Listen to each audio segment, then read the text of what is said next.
and we're having a liftoff this beautiful morning here in Sussex, and you are in Sweden with Björn Lundberg.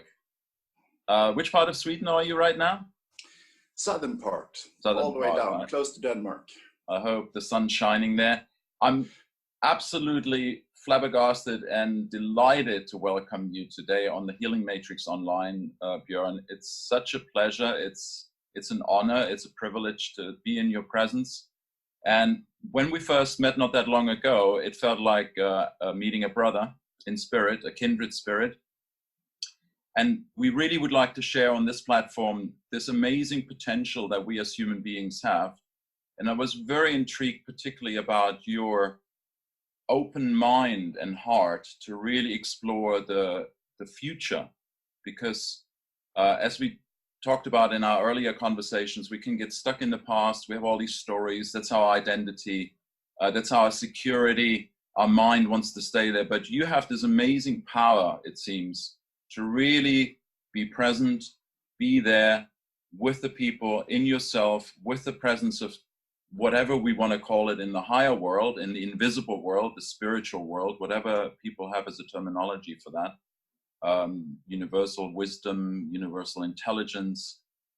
You seem to be really connected to that. But that didn't happen just in one moment. Well, maybe it did. I'm very curious, because for some people, they have enlightenment. But I saw your biography, and I must say I was very deeply moved, because as you said, you had a normal upbringing. Of course, many parents get divorced. You felt a bit of an odd case, and you felt there was something wrong in the world. And it's very interesting, you're feeling there was something wrong in the world rather than with myself. And you took life into your own hands very early, it seems, with your passion, that you discovered your passion.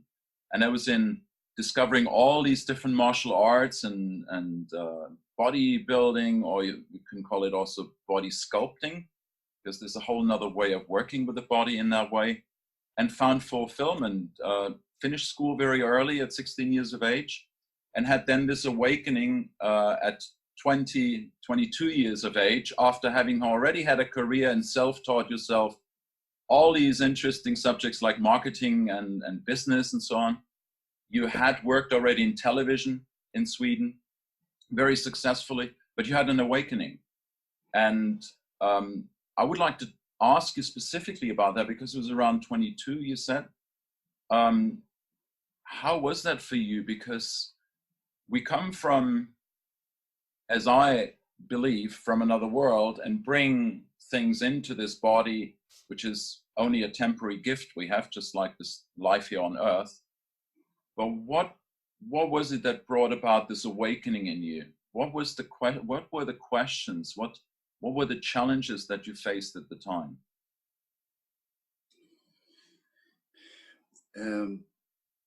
So this could be a very long answer. Make it as long as you feel it needs to be, for the listeners and viewers to really understand what's the crux of that profound change. We come through adolescence, you come into adulthood, you think you've found the panacea in your work, and yet there was something deeply missing. Well, to be really honest with the last thing you said there, I actually knew I hadn't found it. I knew it was a distraction from my inner black hole that, really had been with me through my whole childhood. So it's, I think it's very common today that there is many of us who feel that there is something wrong with the world in very young age as children. We just feel it's so hard and violent and dark and just so wrong in every way. We thought we were coming to heaven on earth, a paradise where we could just live and have a wonderful time to develop ourselves and develop the world. But no, we came into this, right? So I went through my childhood seeing friends of mine going to church, to not that they were religious, but you know, you have these old fashioned ways of you know, just going through I don't know what you call it in English, but in Sweden we when you become a student, it's part of a religious little thing there. Yeah. But many go there just to do that and get fancy presents when they're done. Yeah.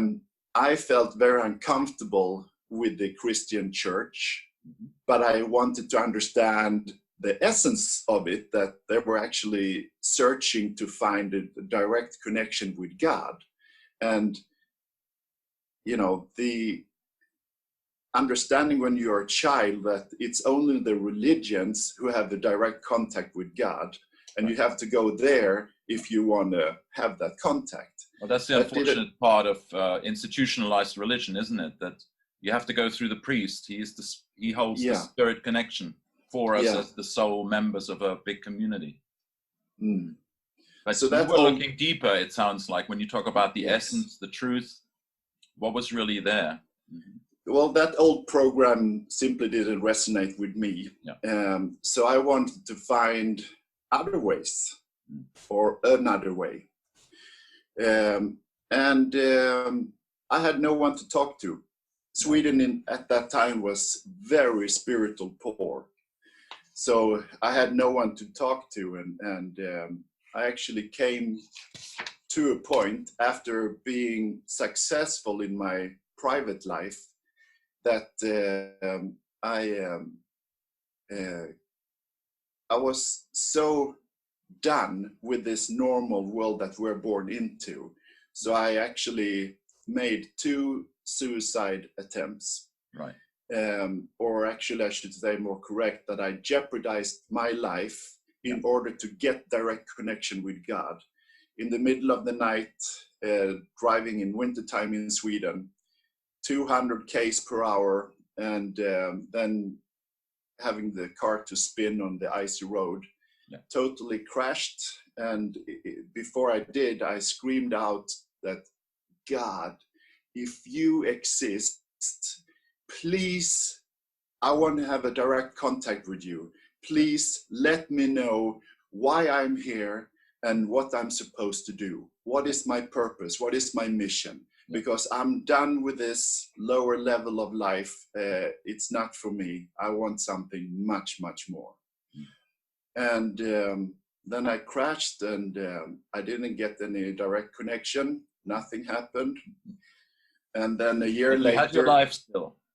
I had my life still. Yeah. And at that time, I didn't see that as a miracle. Okay. No, I didn't understand that because I had my seatbelt on. You know. Okay. So you really didn't want to go. Yeah, no. So 1 year later, I did it again, and this time when there were people coming up around the car and asking me if I was okay, then the police car came and 2 policemen came out, and one of them, who was the authority, he asked the people who were there, "So where's the driver to the car?" And I said, "It's me." And then he looked into my eyes and really took that moment of silence. And then he said, "If I were you, I will go and get myself a lottery ticket. Actually, get 2. I would like to have the other one." I had a real smile and laugh when I heard that one. What a wisdom from a policeman. There's a real present other human being there. Yeah. Wonderful. And you could hear that. Not just here, it jolted my heart. You know, I really felt, you know, like from God, like on my nose, just God speaking through the policeman. Yeah. Yeah. Just wonderful. Don't do this again. Yeah. And then a few weeks later, during my contemplation about what happened, I decided that I will from now on not do anything that jeopardized my life. I will instead devote my life to understand what's wrong with the world. Yeah. I want to know who runs this planet. Right. Why is it so awful to live on this planet like it is? Yeah. You know, how can so many suffer and a few on the top are super rich, more than, you know, so it's so wrong. Everything is just so wrong. Why is it so wrong? Okay. And then I also wanted to understand my part in this, what I'm supposed to do. I wanted to find my mission. So may I just interrupt for a moment and ask you, up sure. to that point, did you at any moment have a feeling that you had a mission in this life consciously, or was it just there subliminally that you felt driven to discover it, but you weren't really aware that where it was leading? I just have felt that I am here to do something very special. Right. I don't fit in any other boxes. Okay. You know, I'm here to do something else. And so I couldn't find it in my normal local little world where I was brought up. Yeah. So I sold everything I had. I quit my job on the TV station, which was also I felt done with. You know, it was a very exciting time in Sweden because we had no big TV channels. We came from kind of a communist life with just 2 TV channels. There was the state-driven, no commercials. And we were the first commercially driven channel. So it was fun to just, explore all of that. Interesting. So anyway, I moved to United States, to Los Angeles, and I set up a consulting company for inventors with amazing ideas and physical technologies. Who wants to save the world, basically, and improve it to the next chapter in our lives, the next dimension or paradigm. That's kind of a quantum leap you made there. Amazing. Amazing. Changing the country, changing the language, changing culture, changing your application from the media and television to something that's very applied technology. I stumbled into an inventor in Sweden who had won the one of the Nobel Prizes. He has won that twice for being a very creative inventor. I had one of his, actually 2 of his inventions with me to United States. One of them was a bulletproof glass, and the other one was a glass that you could, you had a little electricity button to it. So you turned off, when the electricity was on, you could see through like a normal glass. But when you turned it off, it became milky. Oh, wow. So it has to do with, on a deeper level, how all the, those who understand energy, that everything is energy, nothing is solid, you know. So when you go into that rabbit hole and understand it. Wow. Cutting edge technology. Yeah. Wow. But it wasn't profound enough for me. I wanted to find, the big stuff that replace oil and replace, energy and cars, all those, the biggest things. And then the health and fitness, all these understanding on how we can become super healthy and super fit and stay like that through our whole life. And you mentioned in your biography also your consciousness about nutrition at a very early age. Most people just put stuff in their body and forget that, we're responsible to keep it well. Yeah, that started early for me. So I was well primed. Well, I think it's just, some of us, we just, it's nothing you do, it's just the way you are. It just happens naturally. You seek and find things that you're It's kind of like gravity pulls you to certain things. Right. Right. Right. Yeah.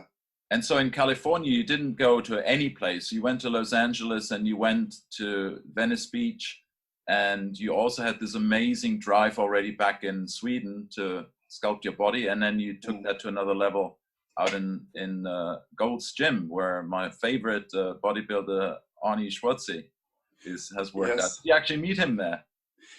I didn't meet him there, but I met tons of celebrities and the biggest bodybuilders in the world, and sports people from all kind of sports, and you know, stars.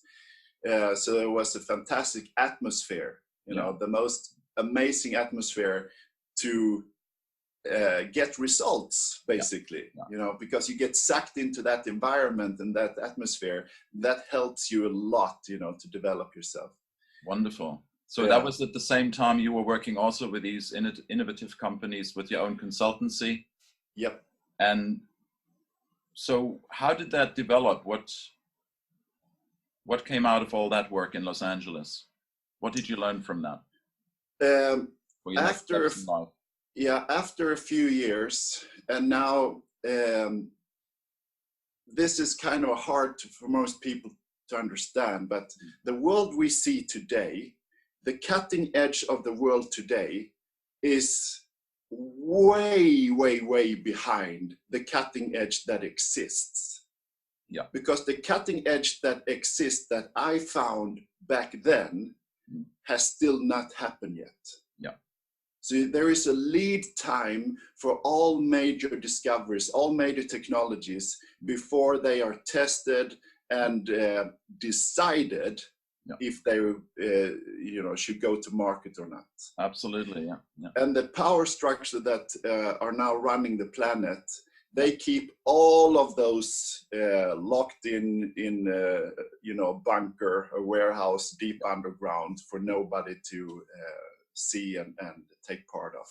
So we are, back to your question, what came out of it was my understanding that it doesn't matter how incredible your technology and the heart behind it and the wisdom behind it is, because those who run the planet don't want that new level of wisdom and technology to come to the world yet. Could I ask you another question about that? Because I've contemplated that a lot also, and I came also to that same conclusion as you. And also, for me, that question exists: are we socially and humanly, in terms of our way of acting responsibly with energy and with these technologies, ready yet to have free energy? What would it take? I think you are on a path, and you are implementing now something that really prepares us as human beings to embrace that as a responsible individual in a human community, as an earthling, as a Gaian, to use those technologies responsible, because even though it appears to be zero technology, you know, electricity, we're still using something in terms of the wholeness of the universe. So how can we use it responsibly?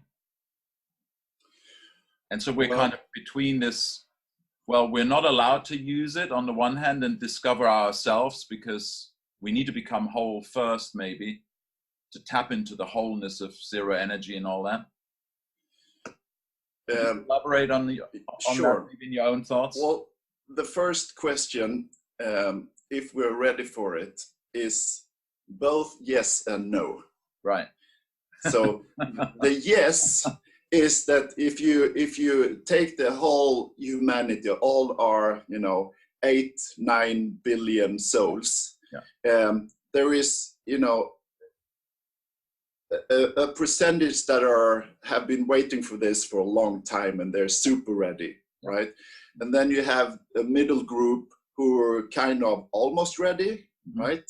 As soon as it comes, they could switch on and be ready very fast. But then there is the last group who are not ready at all, and they want to keep it in the past, you know, reliving the past and milking this old cow, and also a lot of poor people, you know, all kinds of not very spiritual developed souls. You know, let's say as a soul, you go through many lifetimes to develop yourself. And right now on the planet, we have many who are old souls.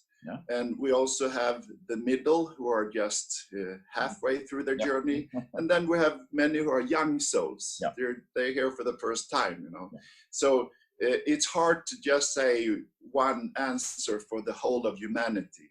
I love your answer in terms of being so differentiated, and to also maybe explain to our listeners that we have these different groupings that are prepared in different ways, and you bring in also our lives before into this play, which I think is very important for us to open up to, that we're not just here once and we're learning, and some are more ready than others. So I mean, come on. There is so much to learn. How could we possibly learn that in one lifetime? Just impossible. Of course, we have to come many times. So anyway, I think with everything, we have to kind of go through a transition time. You know, it's a process to make it smooth.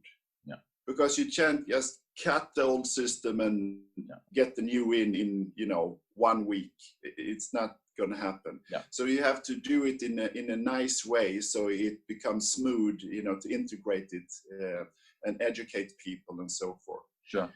And that day is coming. That day is coming for sure. And it's coming faster than we think. Because if you metaphorically think about the story about Robin Hood.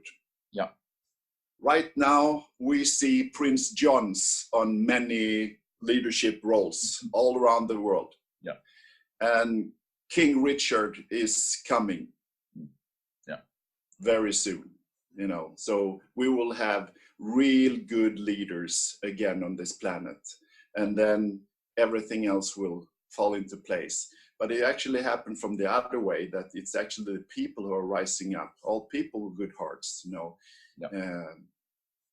King Richard and Queen Richards on a very, you know, day-to-day living, that start to wake up and just see and understand the whole thing. So the process has to be wise, and you know, that we give ourselves time to mature into this new paradigm that we are about to go into. And it seems like up to this part of your life we're talking about, you looked very much at outer solutions to problems that are in the world, and you hit another kind of ceiling after doing this work in Los Angeles, and had a major breakthrough after that, which really leads us into the present and the future, I think, where you thought, well, there's something else, actually. There's the outer world and something else. Would you tell us what you discovered in this sort of latest challenge when you were at the end of your career in Los Angeles? Okay. Well, I was actually not the end of my career. I was in the peak of my career. Okay, you know, sorry. I had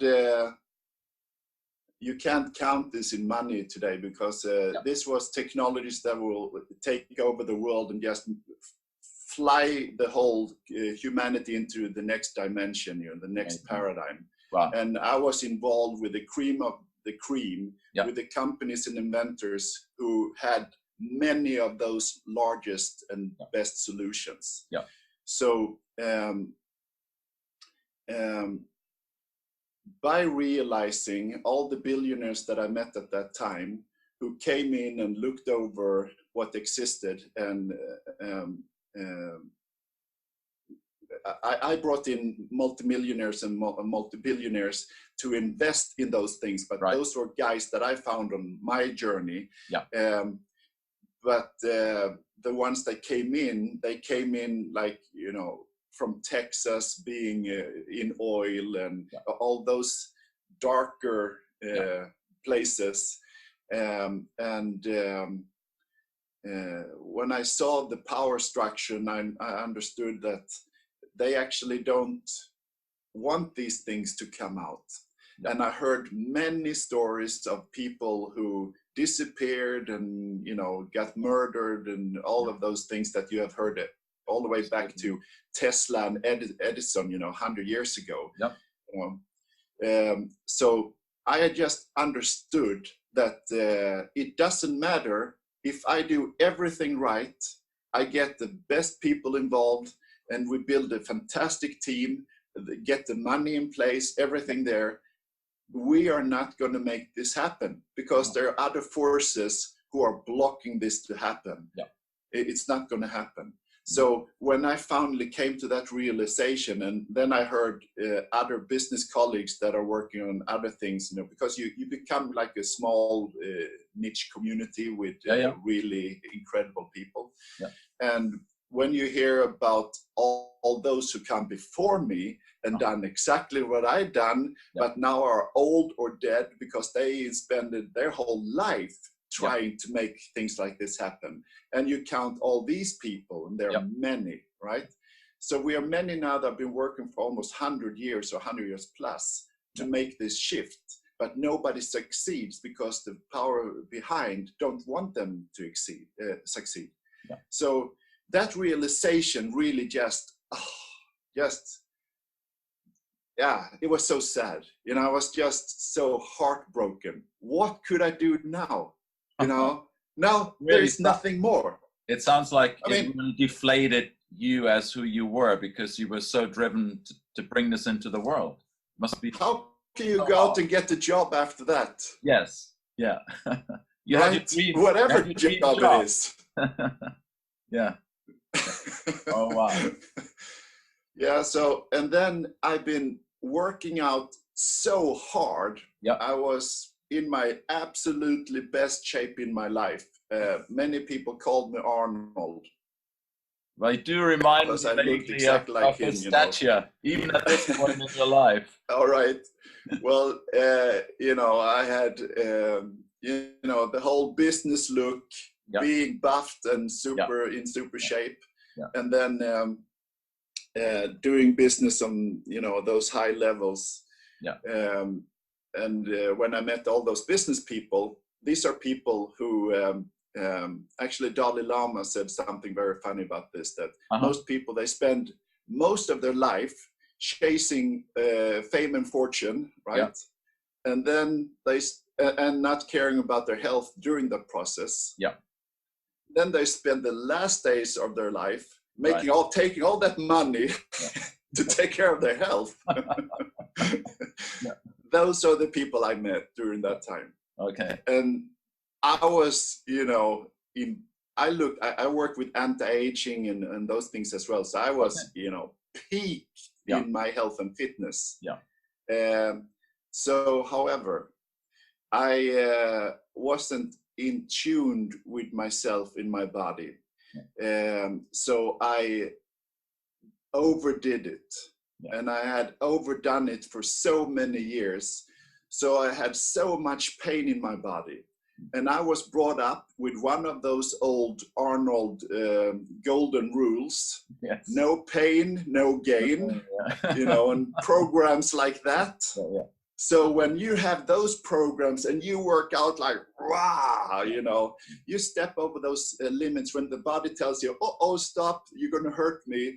Shh. We're going to grow, we're going to excel here, you know. And this you see in all sports, all over the world, everywhere.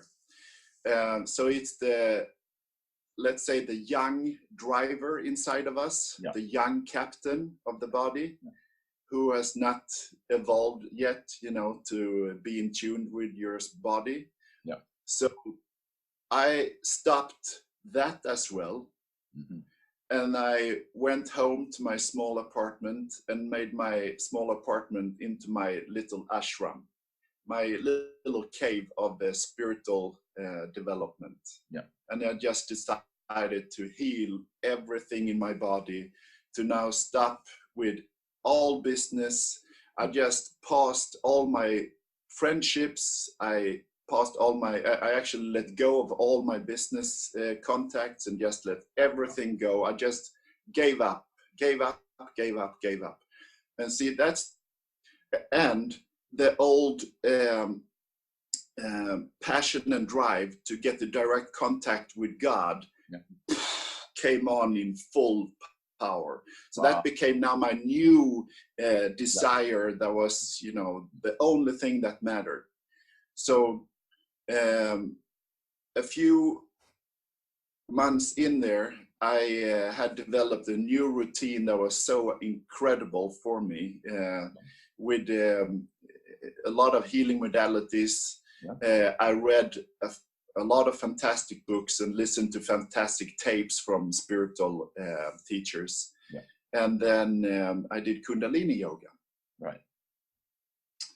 And now, having all the time for myself, nothing to do with the outside world, in my little cave, I started to develop more and more, you know, insights about the spiritual life. I started to understand more and more. And then one day I got the connection with the heart. My heart just opened in the biggest explosion you can ever imagine. My brain got active, you know, a whole brain orgasm at the same time. So what they call this is called a Kundalini awakening. Yeah. And for some, it can be very powerful. And for me, it was the most powerful thing I ever come across. And that also to understand that I have tried many spiritual developing substances like LSD, of course, cannabis and ecstasy. And it was, if you get a hold of really good quality of those things, it was that plus something much, much more that happened to me. And I got the direct contact with what we call source. And I bathed in that for several hours, that first session. And it was both a motherly and a fatherly energy that just took me on and just held me. And it was so powerful in love, unconditional love. It's like meeting my real parents. Wow. Yeah. So profound. And that's so uplifting. And it was just coming back home. And then I just needed to be like imagine you have a grandpa and a grandmother who just loves you to, you know, everything, every fiber in your body, they just love it. And you can just come there and cry and they get held and get support. That type of love. I was just crying like a baby, and all the stuck memories and beliefs and everything that was hurting me from my childhood and every trauma was just brought up, thing after thing. I understood it, I could forgive it and let it go. Next thing, I understood it, I could forgive it and let it go. I was cleaning myself and becoming lighter and lighter and lighter. I just, I understand. And I understand. It was the most amazing upgrade that I have ever been through. It feels like you rebirth, become a baby in a full-grown, wisdom-filled body and being to really embrace life fully now. Yeah, that's exactly how it was. And you heard, you know, I mean, there's so many stories like this today. You know, the Neil Donald Walsh and Eckhart Tolle and many have gone through the same thing in different ways, but it's about the same thing, how you suddenly you get the contact. Wonderful. But I think the only way to get direct contact is that we have to want it more than anything else and make room for it. You have to pause your normal life. You have to make this your number one goal and let everything pass until you get it. Because if you still live your normal life with everything you have to do in your life, it's not possible. Too much sidetracking, Yeah, and you're on the wrong vibration. Yeah. because you have to tune in with everybody that you communicate with and everything you have to do, and that lowers your vibration. So would you suggest to someone who really meets these thresholds in life where they get into this life crisis, they feel they have given everything in the outer world and to their friends and family and loved ones, really to go for a retreat, a deep retreat that would renew ourselves, reconnect ourselves, where we don't have any necessity anymore of that outer support because we can trust the source? Well, it depends who you are. For me, I would prefer to rent a cabin in the woods or up in the mountains and be by myself and nature. Yeah. And I think many are like that. Yeah. That it's you know, we come to this world alone and we're going to leave alone. So find God alone as well. You know. And many spiritual masters, you know, Jesus, the 40 days walking desert, and Muhammad in his cave, and you know, Buddha, all the strains that he went through until he suddenly gave up, and then he got the connection. And you know, it's we have to in a way kind of deserve it. You know what I mean?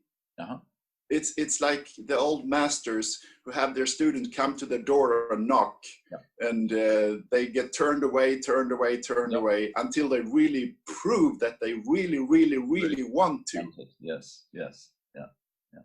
So unless you're there, it's not going to happen. You know, that's how much you have to want it. Right. I'm curious now, because for you, what age were you roughly when this all happened? Let's see, I was about 27. Wow, very early in your life. Because I'm thinking in traditional cultures, I mean, it was a standard ritual for the boys and the girls in their own way, I imagine, to go into the stillness, into the quiet, into the vision quest, be on their own and come back as men and women. And we don't do that anymore. No, exactly. Yeah.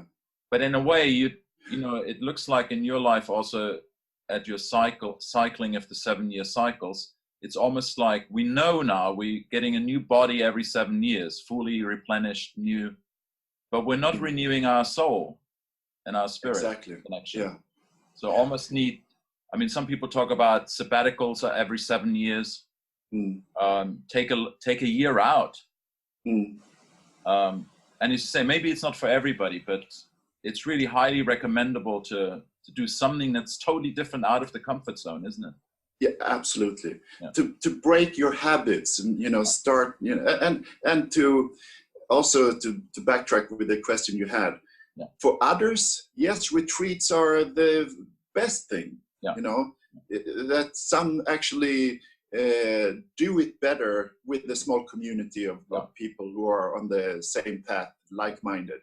Yeah. So you just have to, if you're there in your life, you just have to find your way, what pulls, what sounds right, what feels right, and just trust that and follow that path. Yeah. And now also to put another thing in here. Yeah. We've been through an upgrade in frequency continuously, you know, since time started. Yeah. And over the last 20 years, since I had my awakening, this frequency has gone up tremendously. Totally. And this is, and this is raising our consciousness. Yeah. So the whole humanity are much more spiritual today without doing one iota, not one conscious thing on working on their spiritual being. Yeah. But they have still been raised in vibration, so they are more in tune with their heart and more in tune with presence. I imagine they're more like your type, who naturally feels drawn to that kind of energy in a consciousness building way, because I'm wondering how much these increased energies, and, you know, having dabbled a bit in astrology, we see that the constellations we had 2012 with the divine cross of major planets aligned, which happened before the onslaught of the dictatorships in 1936 in Central Europe. And then, precipitate into other countries, that it seems like some people seem to have the affinity to take it into consciousness when these increased energies come in, but others take it into the place of fixation and fear and structure and safety. Well, it's like the moon, for instance. Yeah. The moon is like an amplifier. So Yeah. if you are in harmony, you're going to feel blissful when it's full moon, right? And astrology events like this. Yeah. But if you're out of harmony, right, you're going to feel bad. You're going to feel, I have my personal experiences. Yeah. Yeah. Oh, yeah. So you get all these, fearful, futuristic pictures and thoughts and all of that. So it's important to understand that we have to work on ourselves to be in peace and harmony inside and have a positive outlook, a genuine positive outlook, not a forceful one. Sure. And then work on see, this is the most important thing. We have to be done with the negative part of our emotions. We have to work, to work on becoming a better person doesn't necessarily have to be up there in the top all the time to be divine. No, just raise your low bar. and to do that, so you can be more in balance, even if things are really bad, with news and everything around you, but don't get sucked into the drama. Sure. Be steadfast in your energy. So your inside is a good, strong platform of balance and harmony and peace. And from that, we can make, all things happen. Can I ask you a question on that? Because for many listeners, this might be also on their minds right now. So you say not positive, ignoring all that's there that we consider negative, but raise the bar, as you said, raise it into consciousness, release it. You did an amazing example of releasing it, forgiving it, and then being ready to receive everything that you were able to receive of higher consciousness. Yeah. But I'm just thinking, for many people, that might be difficult because, as you said before, they are in their daily life. They're focused maybe too much just in the positive, ignoring what was going on in their childhood and their traumas and everything. Would you say in your life now, you don't have any of those experiences anymore that we consider negative or traumatic, or that's still coming up? Or is it more like we're learning how to deal with it in a new way? Yeah, the second thing, we're learning how to deal with it in a new way. Yeah. So you're not free of fear, because some people say, well, eventually I'm so elevated, I don't have those emotions anymore. But that's not the path. I actually don't think that's true for anyone. You can't be free of fear. Fear is always lurking in some way, but you can transcend to another level where you look at fear in a much wiser way. Right. So it can become a positive motivator for you. Yeah. Yeah. Right.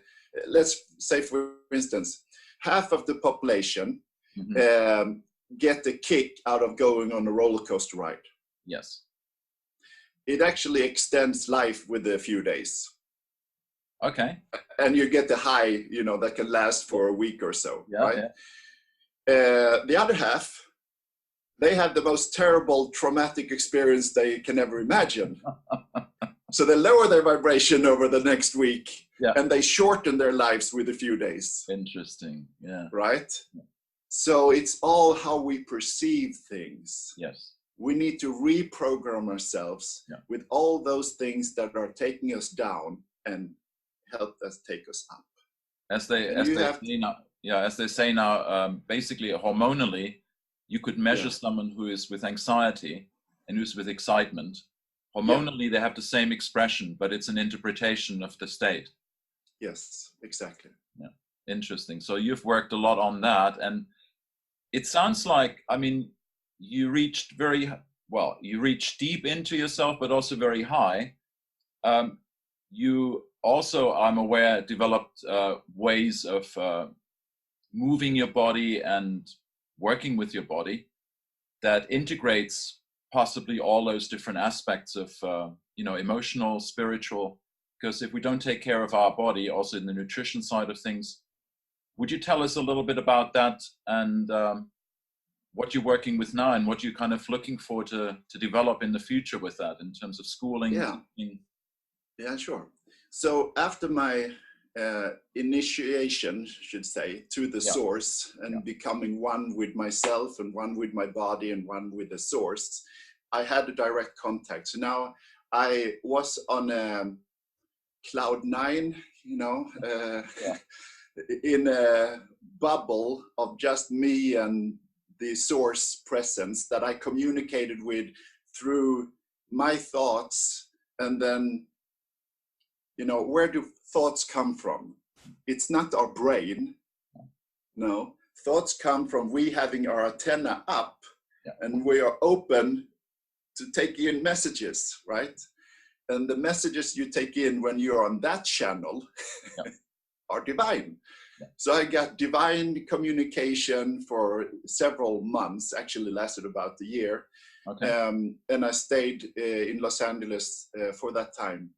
Then I went back to Sweden and I initiated my brother, who was also a few years younger and was also ready to do this. Amazing. Well, that's rare that two brothers, same family members, have the same aspirations. Yeah. Wonderful.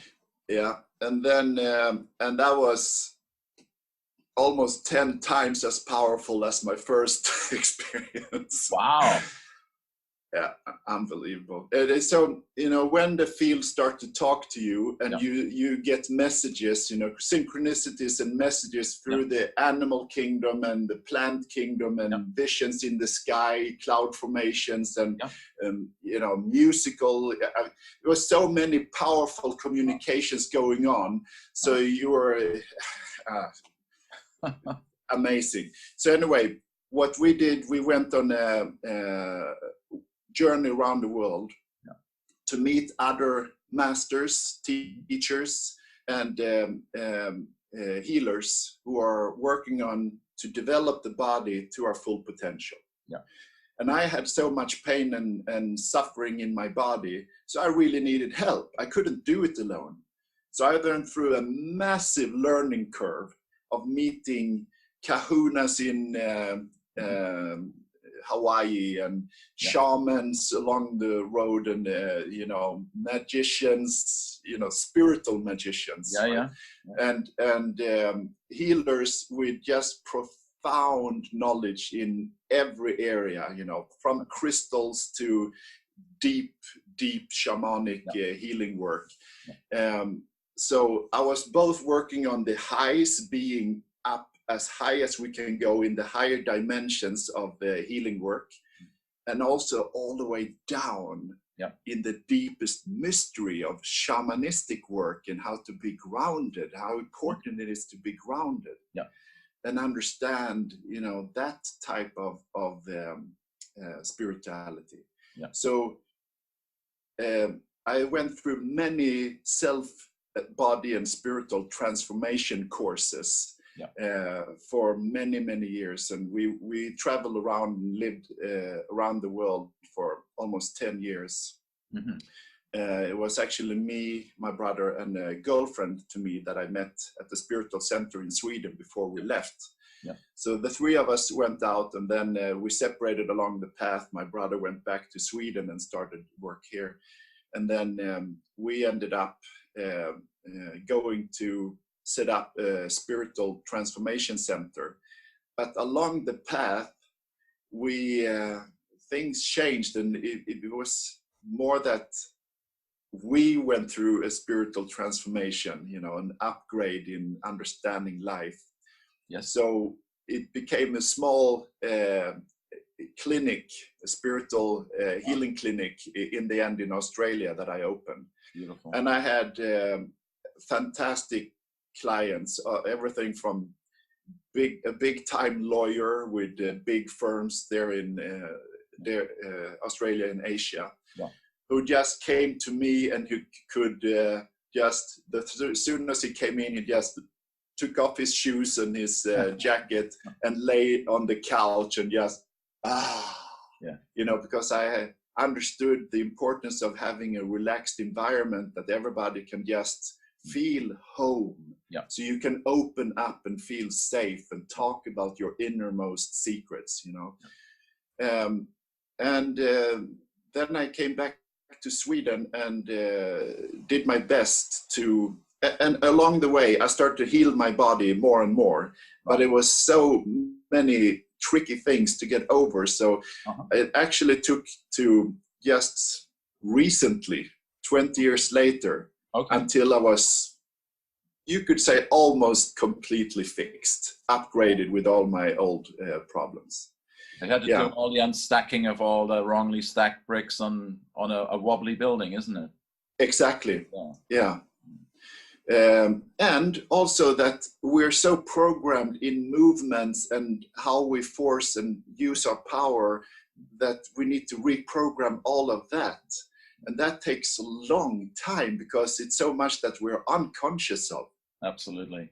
You know, just how we sit and how we stand. If we lean in a way that is, you know, our way of resting, you know, natural. You have to think, you have to think of everything. So you become very understanding of the left and right side of the body to really make everything symmetrical. And that is a long journey. I want to comment on this. Just this snippet is so important that you mention that, because just being in your presence, I want the listeners really to go over this maybe again and review this interview again and again. Just being in your presence and seeing your posture and your presence makes me realize that, you know, I'm going like slightly to my side or back, or I'm not quite present anymore when I'm moving my posture. And it's just that, it's like, I can't wait doing your workshops, you know, honestly, it's just something there that you have developed and worked on over so many years. It must have healed you, because you ooze it out now. You, just by you being who you are, you're already helping. Well, thank you. I'm doing my best, but there's still new stuff coming up. So don't tell us that one. So what it comes down to? No, I'm just. Well, no, I'm just kidding. to be perfect, I thought I would come to a day that I was done. I thought that was possible. All right. But you're just done for a short time, a window. And then there is a new little thing. Maybe a toe started to bother you, or a tooth, or you know, whatever it might be, or a muscle that you tear a little bit, you know. And then they get the chain reaction to some other place in your body. But what you have to do is to become a really good healer. That's it. And when you say that, for yourself, or both. When you become a good healer for yourself, you can help others to heal as well. Absolutely. I'm just asking that question in the context of, I heard so often in the past, you can't be your own healer. You need a good healer. Would you? Well, again, that depends on where you are on your journey. If you haven't developed yourself as much yet, then yes, of course, you need a guide that can guide you. But if you have developed yourself quite a bit, then, you know, just to take the power of what's the name I'm looking for? The placebo effect. Yes. Right? What is the placebo effect? Well, the placebo effect is a superpower inside of us that has to do with our belief. If you believe you can, or if you believe you can't, both are right. Always right, So which one do you want to believe? Sure enough. And that takes some time, because many times it seems too miraculous and too far-fetched. So that makes us question it, and then we dabble, and then it becomes impossible for it to happen. Our beliefs undermine the possibility for it to happen, really. Because exactly. Doubt comes in. So it's a journey how you build a really strong inner knowledge and belief that builds over time of seeing proof in the real world. And seeing the results. I mean, you've just mentioned earlier so many results in your own life of healing and of improvement, and then also being able to share that. The proof is in the pudding, isn't it? Absolutely. And I'm glad you said that, because what I found on my journey was that 99.99% of all the masters that I have met over the last 20 plus years,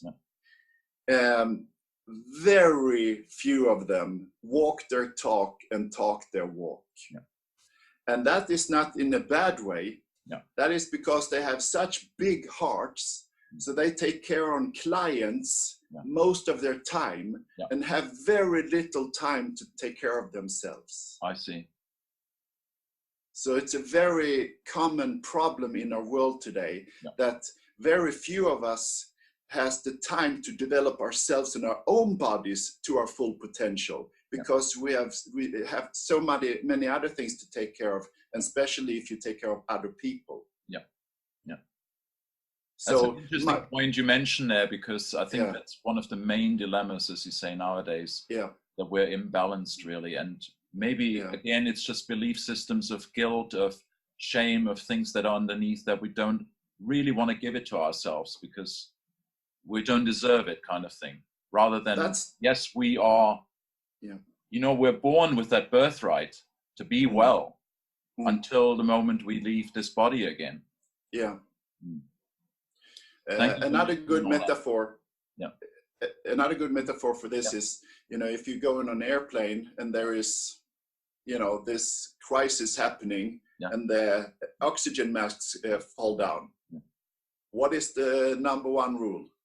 Put it on yourself first. Exactly. Right? They got it sorted.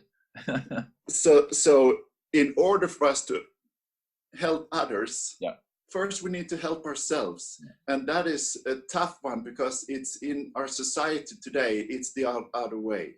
You know, first help others, then yourself the last, especially if you have a family and children as well, you know. So for women also, I might mention, because they're such carers. Yes. I'm so pleased to see there are many other women out there already that are saying, well, we really need to empower the women. Also, my girlfriend, she's working with that, because they're just giving all the time. It's no wonder that women are more obliterated with ill health and conditions that we men are almost free of. Well, amazing to see that journey of transformation, and you know, and you're saying there's more to come. What's next in your life? Because I'm hoping, we're broadcasting this from the UK, so I'm hoping you're coming to the UK. I met you here also. You're based in Sweden. What are your plans with what you call now, if I understand right, body mastery program and teaching? How can people join you in working with you to heal and to become whole and into a better state of homeostasis? I am planning to come to UK by the beginning of February 2020. And I'm planning now to invite all people who want to. I'm going to hold a little live happening on a regular basis in Sweden, and then on the internet. And we're working on now ways to make that the best possible ways. But I think it will be Facebook and it will be YouTube, the main sources. So you can find me on Facebook and connect with me there. And there I work with two things. Our paradigm shift, the big picture of everything that's happening. And also then the transformation, how we become one with ourselves and one with our bodies. Actually, to become this new human race on the planet that have many nice names, but it's actually just being spiritually awake, being ourselves again, right? That's what it comes down to. body mastery, just to mention that shortly, is after you studied and been deep involved in yoga and all the yoga modalities, many of the healing modalities, martial art, most of the sports, chiropractic work, and you start to see a red thread. So in every area, it comes down to helping someone taking their body to its full potential. Yeah. So all these areas work with that for you to live in the body in your full potential. And if you're in sports and you're young, you just want to go. So then this won't work that well with you, because that is a far too immature captain of the ship driving the body. So I can help a lot. I can make them not hurt themselves that much, but it's still a forceful way of being and training. So my whole philosophy is called power versus force, and it's to understand, understand how we stay in our power and don't go over that limit when we become forceful. And you can take that to every area of your life. And also, we can't be in our full potential all the time. We have to understand life's ups and downs, right? And I use the philosophy of yin and yang to understand this better. And when you're using your power and you train hard, and that's yang, right? Then we need to recuperate, we need to heal, we need to take care of ourselves. That's the yin energy. So we need to have balance of yin and yang through our life. And that can be, when you come down in a nice energy like this, to just recuperate, and then you have new power and you can go to a mountaintop again. And then your life becomes like this. So you find a new way of designing your life, designing how you train, designing how you recuperate, that fits in your life, that works for you. And your sport of passion. So mine is kind of the red thread that combines the human and the human body. And then you take it, you can stay in here with just doing a number of different things, power yoga, there's so many things. There is, for instance, in the very core of this, when you cook everything down and you come to the essence, there is 3 fundamental body movements that we need to master. There are 5 optimal, and then there are 5 ultimate. Now again, if you're a young person, you look over these and say, oh, I know some that are much more optimal and much more ultimate. Yes, but not long term. Maybe short term ultimate, yes. But long term, these are things we can do until the day we pass 100+ years old. And they help us to be in our best posture, also to make our left and right side of the body symmetrical. And when we are not symmetrical, we can feel it and we can pop our, become our own chiropractor and do nice manipulations to place it right again. So doing that work, it's kind of taking a driver's license. Some need more sessions, other need fewer, depending how good you are, with this. But once you got it, you got it. And then you can develop it in your ways through life. So that's body mastery, to how to become one with our body and develop ourselves to the zone of our full potential. I love the way you describe it, because it sounds to me a little bit, in my own words and experience, that you're helping people to come into true rhythm with who they are and being able to resonate with their life not someone else's, because often we have outside idols, or we're trying to live someone else's life rather than our own. And it sounds like you are able in Body Mastery to facilitate that for people. Yeah, and also when you think of it,